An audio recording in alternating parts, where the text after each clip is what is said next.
अस्सलाम वालेकुम व्यूअर्स, कैसे आप लोग? उम्मीद करती हूँ कि ठीक होंगे गाइस। आज की मेरी इस वीडियो में मैं आपको बताऊंगी MS clinical psychology versus diploma in clinical psychology.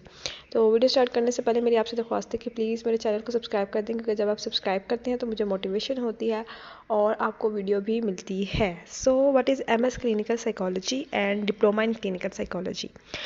MS clinical psychology basically हमारे पास बीएस साइकोलॉजी या एमएससी साइकोलॉजी करने के बाद एडमिशन आप लेते हैं। उसमें डिप्लोमे में भी आप बीएस या एमएससी साइकोलॉजी करने के बाद आप एडमिशन लेते हैं। एमएस क्लिनिकल साइकोलॉजी 2 साल का होता है और डिप्लोमा जो हमारे पास क्लिनिकल साइकोलॉजी का होता है वो 1 ईयर का होता है, यानी 1 साल का होता है। किसी किसी यूनिवर्सिटीज़ में 1.5 का भी हो जाता है। एमएस क्लिनिकल साइकोलॉजी हमारे पास इक्विवेलेंट होता है एमफिल के, जबकि डिप्लोमा हमारे पास सिर्फ एक डिप्लोमे के इक्विवेलेंट ही होता है, वो एमफिल के बराबर नहीं होता है। एमएस क्लिनिकल साइकोलॉजी हमारे पास आप करने के बाद एमएस क्लिनिकल साइकोलॉजी करने के बाद आप पीएचडी में एडमिशन ले सकते हैं, जबकि डिप्लोमा करने के बाद आपको नेक्स्ट एमएस को ही कंटिन्यू करना पड़ेगा।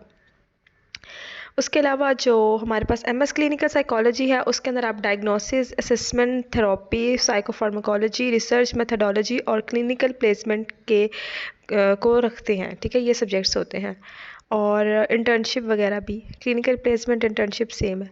डिप्लोमा जो है उसमें भी हमारे पास डायग्नोसिस, असेसमेंट, थेरेपी, फार्माकोलॉजी और इंटर्नशिप होती है। डिप्लोमे के अंदर हमारे पास इंटर्नशिप थोड़ी होती है और क्लिनिकल साइकोलॉजी में हमारे पास इंटर्नशिप थोड़ी ज़्यादा हो जाती है। ठीक हो गया। तो उसके अलावा जो है आप एमएस क्लिनिकल साइकोलॉजी को जो है ना वो 2.2 सीजी पे भी हो तो आप एडमिशन ले सकते हैं, और डिप्लोमे में भी कुछ ऐसा ही सीन है, 2 सीजी पे हो तो आप एडमिशन ले सकते हैं। उसके अलावा जो डिप्लोमा है हमारे पास ये मतलब आपका नॉर्मली मुख्तलिफ नामों से जो है वो अवेलेबल है, एडीसीपी, पीएमडीसीपी, पीजीडीसीपी वगैरह के नाम से।